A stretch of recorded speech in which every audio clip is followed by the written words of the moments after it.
todos bem-vindos. Este é um estudo sobre o voo Alaska Airlines 261. Este é a equipe, aviação e manutenção, Breno Neves como Master, Cristiano Teixeira e José Augusto membros. Esse tema ele vai abordar sobre um acidente aéreo ocorrido na companhia aérea Alaska Airlines no voo 261 em janeiro de 2000. Ao longo a gente vai ver que falhas operacionais, mudanças de procedimentos, levou a essa perda, esse acidente catastrófico. Publicações técnicas são para ser seguidas, né? Elas são diretrizes e o não cumprimento delas é extremamente prejudicial para a aeronavegabilidade. Bem, o Aircraft Maintenance Manual ele tem que ser seguido à risca. A companhia aérea ela tem que respeitar o que pede o manual do fabricante. O manual fabricante ele é analisado pelo órgão competente de cada país e qualquer alteração ela tem que ser muito bem estruturada.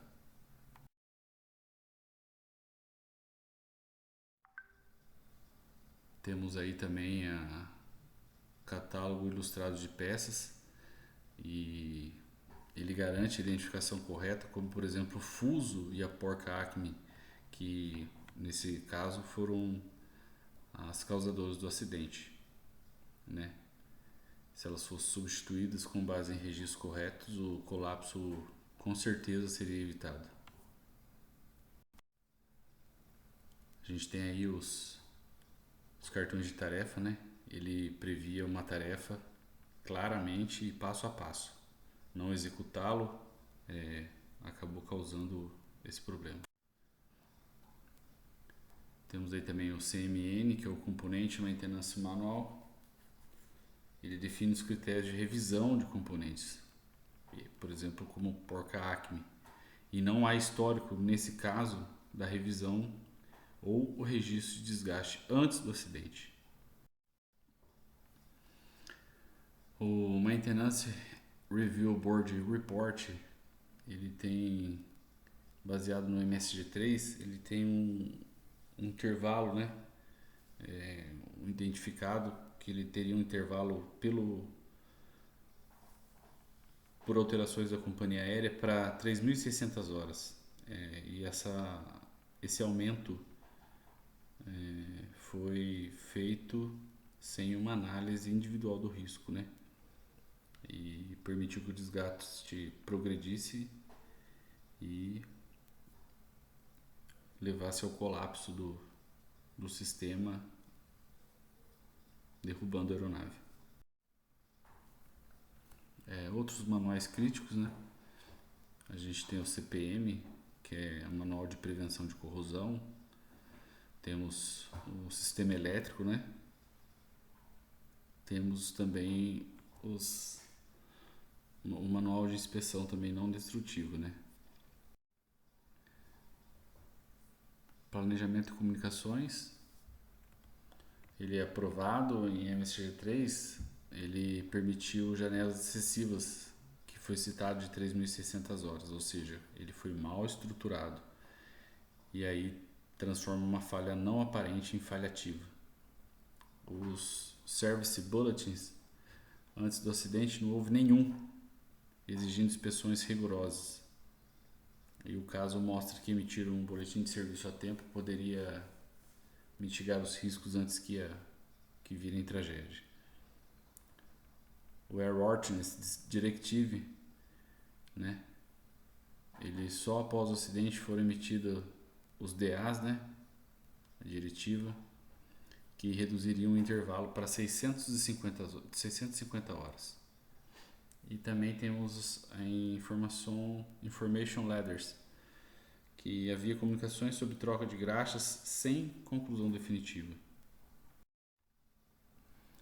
Requisitos de manutenção, a gente vai falar sobre a REMAL 43 e 145. Os registros de manutenção, né? Foi identificado falta de de evidência, falta de registros, né? Não existe histórico. Algumas falhas nos processos. Os mecânicos liberaram a aeronave sem verificar a graxa.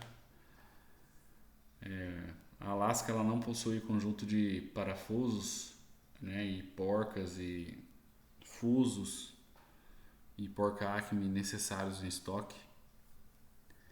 Ferramentas mal feitas foram levantadas depois em condições extremamente precárias e que também os mecânicos da companhia eles não tinham clareza sobre o que observar na lubrificação. Aqui os requisitos do projeto: o Control System, os stops, o Trim System, né? E o Equipment System. Então, dentro do Control System, o sistema só atendia aos requisitos com roscas intactas e o projeto não previa redundância. Os batentes mecânicos eles existiam, mas não atuavam em caso de problema nesse fuso. O sistema elétrico ele havia redundância, tinha um canal A e um canal B, mas foi evidenciado depois que isso não era problema de fato. E o modo de falha por desgaste não foi considerado como extremamente improvável durante a análise. Aí uns problemas de lubrificação, referente aos métodos, como foi feito, a contaminação, os intervalos que foram alterados e o principal aqui também, principal não, mas um fator muito agravante foi a mudança do Mobile Grease 28 para o Shell 33 sem conclusão de testes. Aí tem as imagens, né, das peças em questão, do acidente, do avião colapsado. Dentro da meteorologia não foi feito um estudo adequado, né? Os materiais foi verificado que tinham componentes diferentes, né?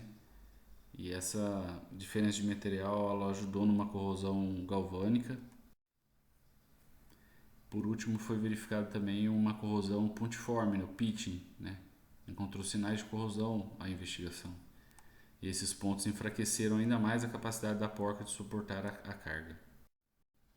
Então, conclusão: o acidente do Alaska evidenciou que falhas de projeto, manutenção e expensão, somadas à extensão indevida dos intervalos, resultaram em desgaste crítico do fuso.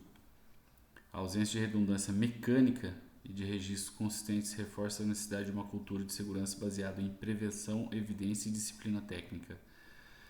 Com isso ficaram algumas lições aprendidas, né? E também algumas medidas preventivas. Essas são as nossas referências. Muito obrigado.